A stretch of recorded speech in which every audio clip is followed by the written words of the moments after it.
Good afternoon, it's Dr. Larson here to talk about COVID-19. We're going to talk about a couple of things. We're going to talk about where we're at numbers-wise. I'm going to talk just a little bit about COVID-19 vaccine, and I'm going to talk about harm reduction as we look forward to Christmas, because we can look forward to Christmas. So our numbers continue to go up. Our incident rate is just below 600. And as you remember, to go into phase 3, we needed to be less than 25 cases per 100,000 for 14 days. What that tells you is that you have to make an assumption that everyone that you see has COVID. I'm going to repeat that. Make an assumption that everyone you see has COVID, because we have a lot of people in our community that have COVID. Some who are symptomatic, some who are asymptomatic. If you travel to Idaho, the numbers are the same. If you go to Grant County, the numbers are higher. If you go to Yakima, they're a little lower than where we are. If you go to California, their numbers are definitely higher. So as we think about traveling for Thanksgiving, people went out and they traveled, and our numbers, like we knew they were going to go up, because people made decisions that were good for their family but were perhaps not as good for us as a community. So people said, okay, well, I'm still going to go because I have these reservations made, and our numbers went up. So I'm hoping that they kind of level off. We were a little higher earlier. We were above 600, and we're kind of starting to come down a little bit, but we don't want to have that boost again at Christmas, which we expect to have. So our percent positive rate is still just below 12%. With the goal of being 2%. So that just says there's a lot of people in the community that have COVID. And I think I talked about this before, but I look back through all of our cases, and the two strings that tie all of these together are us not wearing our mask and being close to somebody else for a prolonged period of time. It doesn't really matter what you're doing. If you are sitting on the couch with your neighbor watching a Seahawks game for the whole game without a mask on, you're going to get exposed to COVID. If you go to church and you're not wearing a mask and you're singing, you're going to get COVID. If your workplace does not help enforce masking, you're going to get COVID. So, because we have a lot of people out there that have COVID. So I'm asking you to do those things that we know work.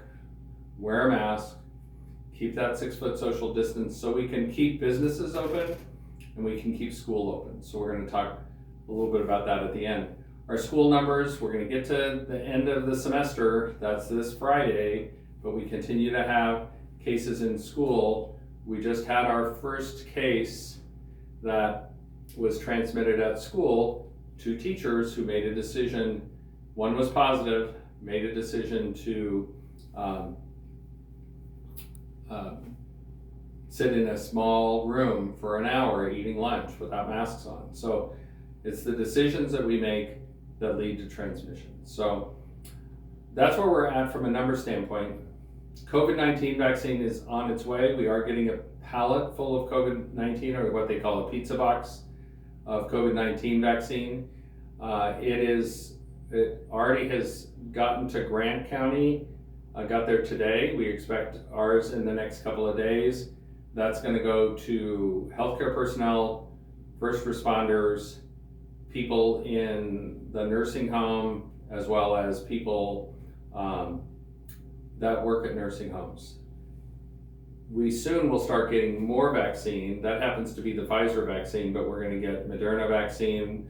Both vaccines are mRNA vaccine. They are 2-shot series. They are safe. They are effective.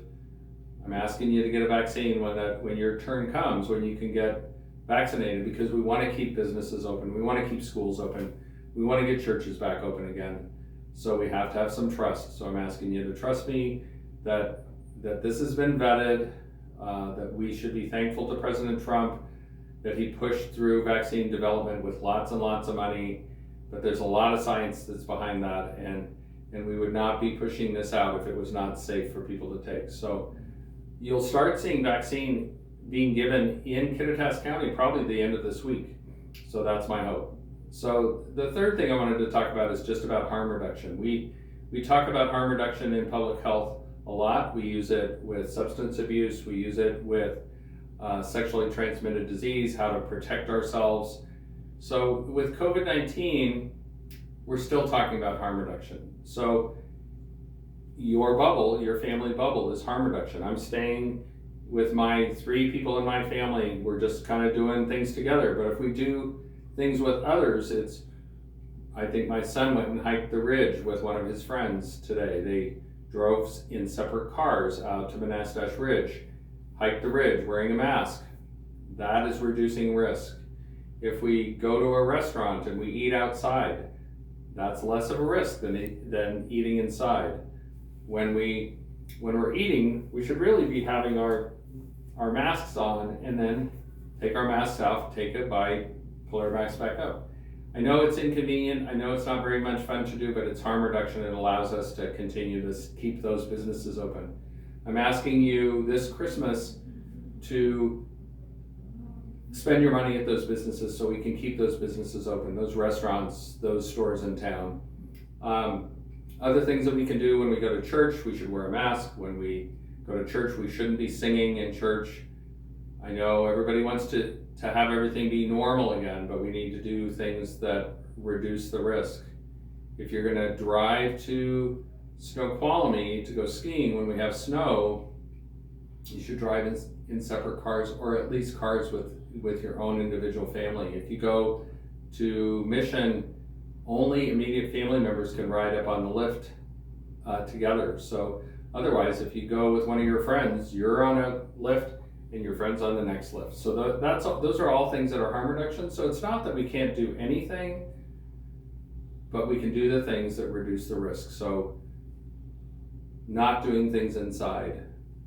I know it's winter, but if you go by Lincoln during the daytime, their windows are open to reduce the risk. So spend more time outside, spend time with less people, make sure to take care of your mental health, wear a mask, socially distance, get COVID-19 vaccine when it's available to you, and we will get through this together. And maybe next school year we'll see more like normal. So take care, have a good week, and we'll talk to you soon. Thanks, bye.